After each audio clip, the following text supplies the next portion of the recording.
యేసయ్యా!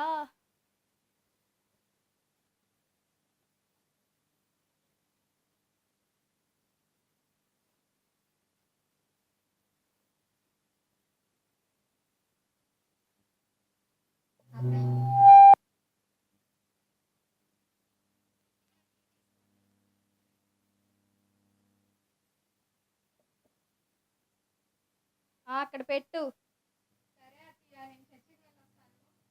వెళ్లి తగిలేడు అంతా నీ ఇష్టమైపోయింది కదా!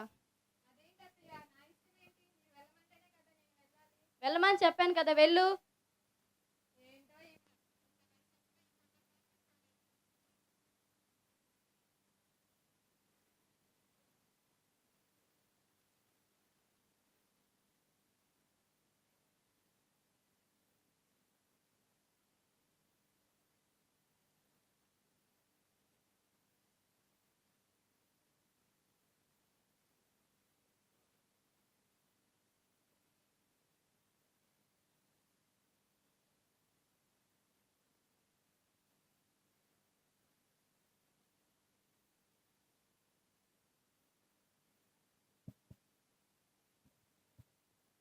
హల్లెలూయా.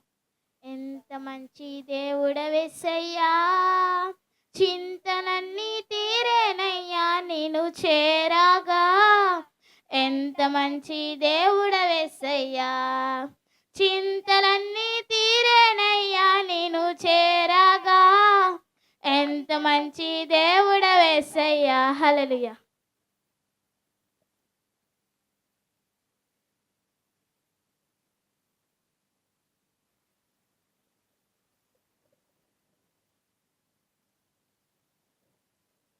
దేవుని నామమునకు స్తోత్రములు. కూడి వచ్చిన మీ అందరికీ నా వందనాలు.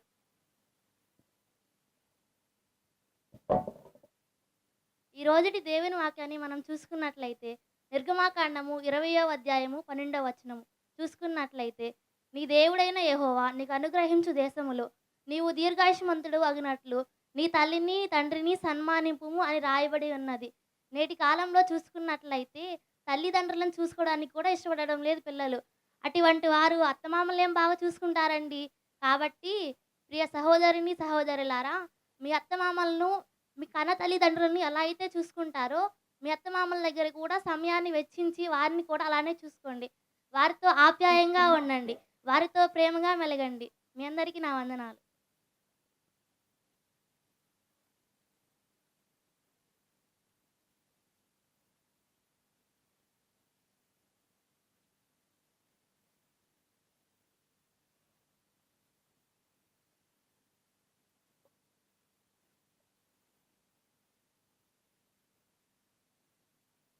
అయ్యో! ఆరోగ్యం ఏదో బాలేనట్టుందే. కొన్ని మంచినీళ్ళన్నా తాగుదాం. యేసయ్యా!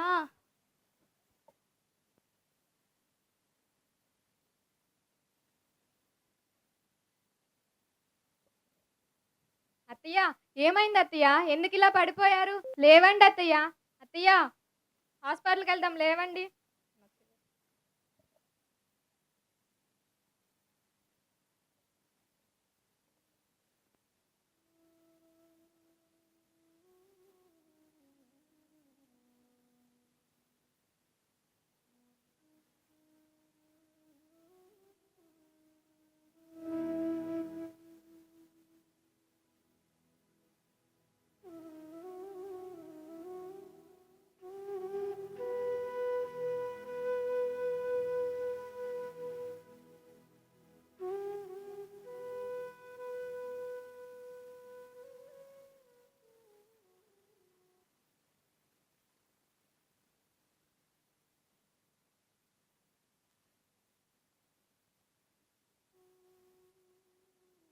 డాక్టర్ గారు, ఏమైందమ్మా? ఏమైంది?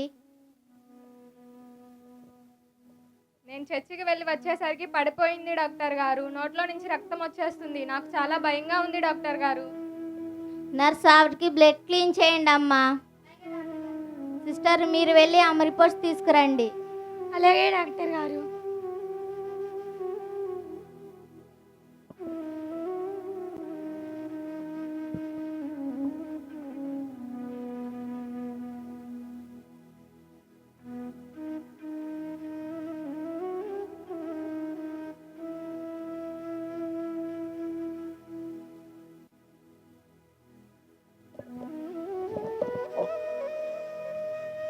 ఇదిగోండి డాక్టర్ గారు.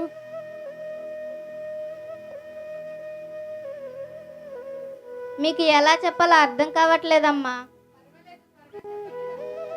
ఆవిడకి బ్లడ్ క్యాన్సర్ ఉందమ్మా. అవునమ్మా, 2 రోజుల్లో ఆపరేషన్ చేయకపోతే ఆమె చనిపోవచ్చు కూడా. ఆపరేషన్కి 5 లక్షలు ఖర్చు అవుతుంది. మీరు త్వరగా డబ్బులు కట్టేస్తే మేము ట్రీట్మెంట్ స్టార్ట్ చేస్తాం. అంతవరకు టాబ్లెట్ రాసి ఇస్తాను, ఆ మెడిసిన్స్ వాడండి అమ్మా.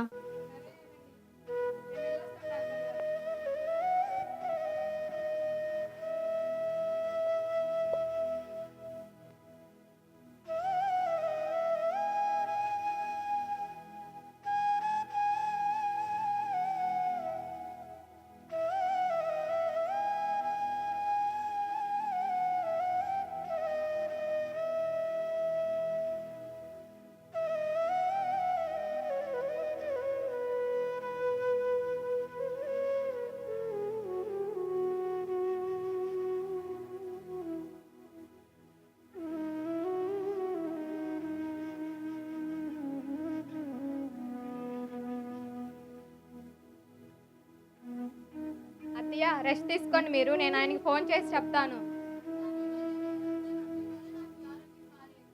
అదేంటి అత్తయ్య అలా అంటారు? నేను ఎప్పుడు మీరు మంచిగా ఉండాలనే కదా కోరుకుంటాను. హలో, ఏమండి, మీరు అర్జెంటుగా బయలుదేరి రావాలి.